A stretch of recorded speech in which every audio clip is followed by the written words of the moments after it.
Franklin Graham has spent more than 50 years saying things that many religious leaders would never dare say. He built one of the world's largest Christian relief organizations. At the same time, he became one of the most controversial voices in American Christianity. Unlike his father, Billy Graham, who carefully stayed above most political battles, Franklin stepped directly into them. Today, even in his 70s, he says many people still misunderstand who he really is and why he has chosen the path he walks. But is there more to his story than the headlines suggest? The answer goes much deeper than most people realize. Long before he became a global religious figure, William Franklin Graham III was simply a young man trying to escape the shadow of one of the most famous preachers in history. He was born on July 14, 1952, in Asheville, North Carolina, the fourth of 5 children born to Billy and Ruth Bell Graham. The family lived at Little Piney Cove, a quiet mountain home surrounded by the Blue Ridge Mountains. While millions admired Billy Graham from packed stadiums around the world, Franklin mostly knew him as a father who was often away on long evangelistic trips. At home, it was his mother who provided stability and guidance. But even then, Franklin wasn't the child people expected. Instead of enjoying church activities, he loved motorcycles, hunting, fast cars, and adventure. He pushed against rules whenever he could. Teachers struggled to control him.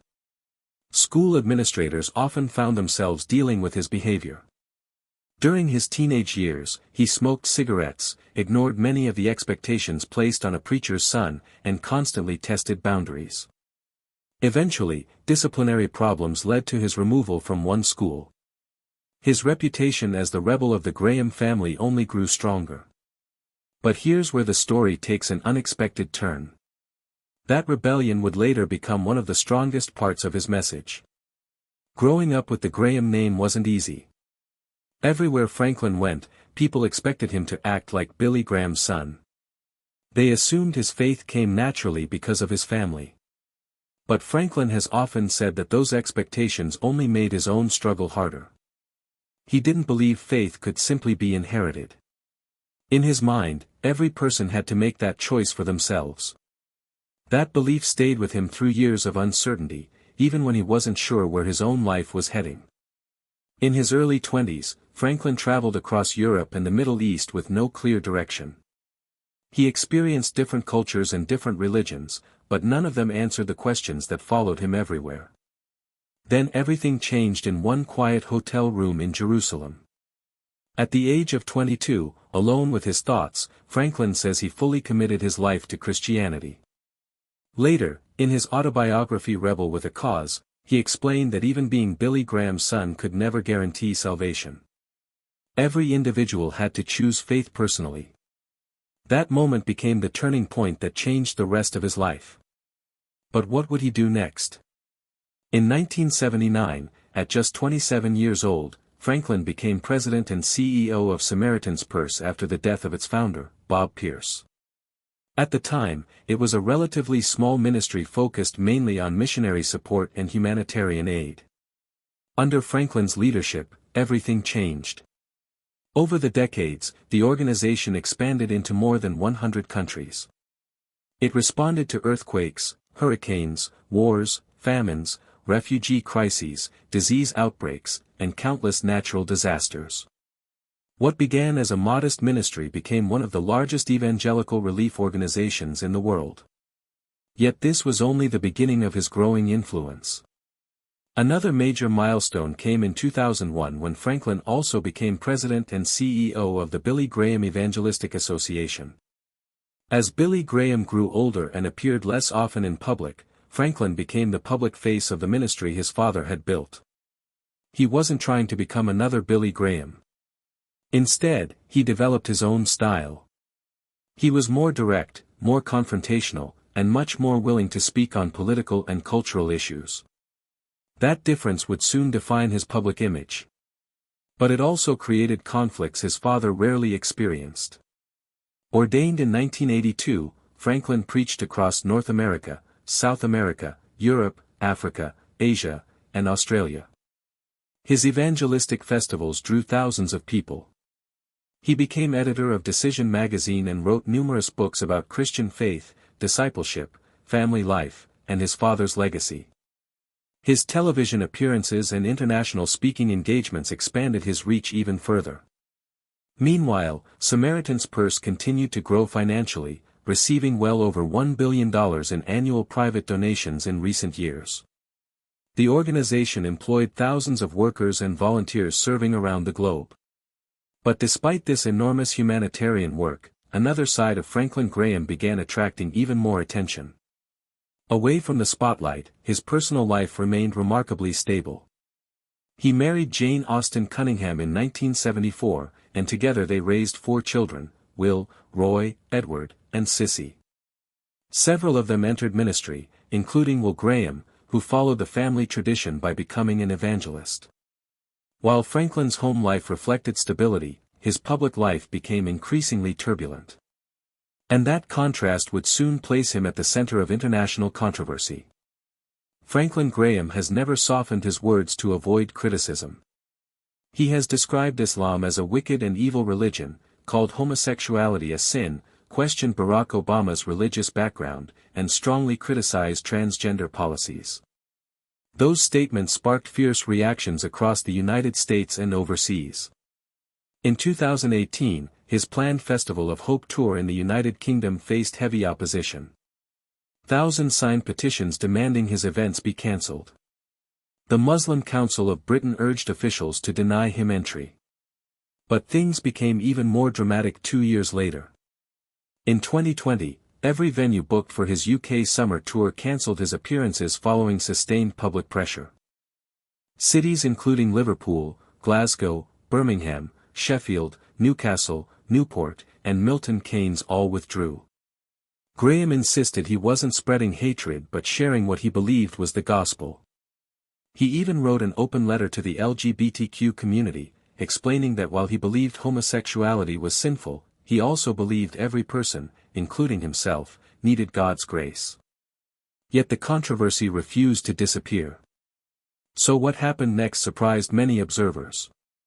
Rather than accepting defeat, the Billy Graham Evangelistic Association challenged several cancellations in court. One of the biggest cases involved the Scottish Event Campus in Glasgow. The court ruled that cancelling Graham's event had violated the Equality Act of 2010 and awarded nearly £100,000 in damages. Other legal victories followed. Graham and his supporters argued the cases were victories for religious freedom, not approval of his opinions. Some of the settlement money later helped fund a new religious liberty initiative in the United Kingdom.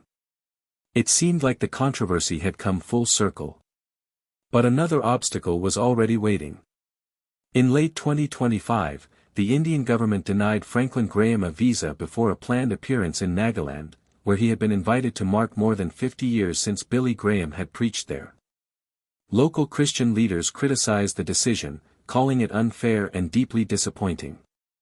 The government gave no public explanation, although Graham had previously faced criticism in India over comments about Hindu beliefs.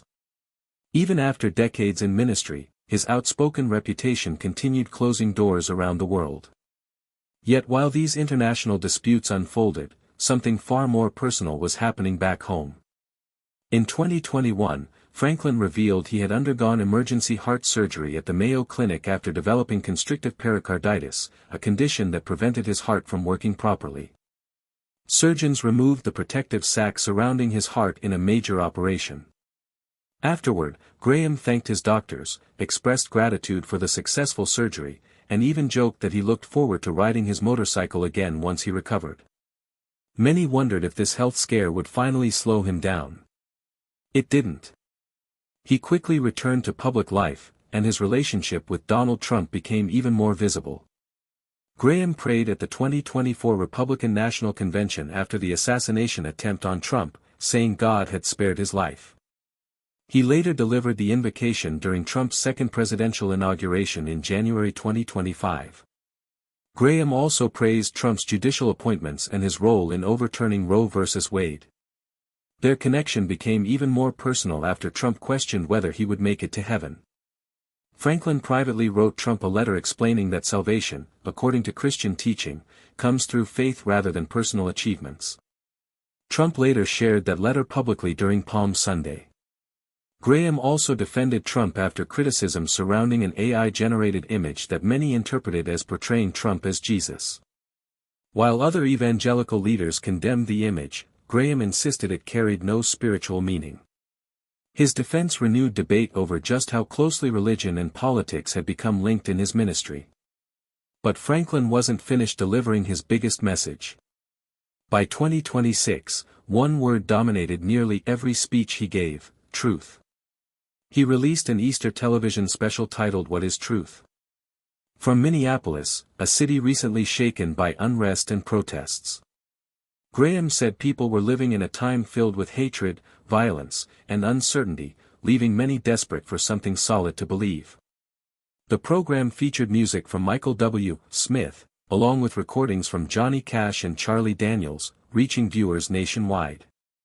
Weeks later, speaking at the Rededicate 250 Prayer Festival in Washington, D.C., Graham intensified that same message.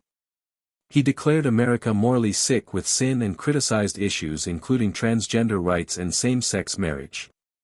Historians challenged his portrayal of America's founding, arguing the country's early leaders held a wide variety of religious beliefs.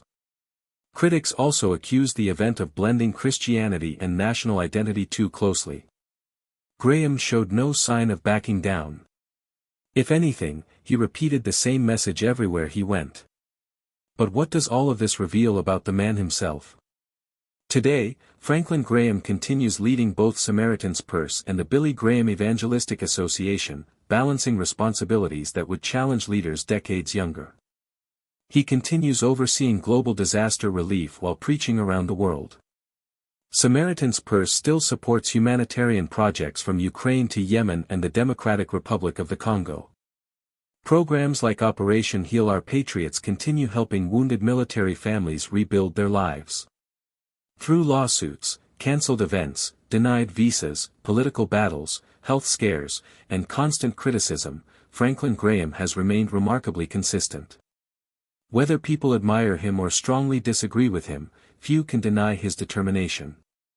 In the end, the biggest revelation isn't a hidden secret waiting to be uncovered.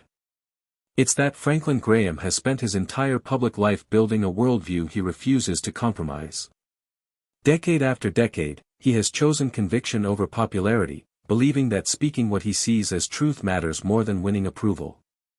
And as long as he has a platform, there is every reason to believe that message will continue to be heard.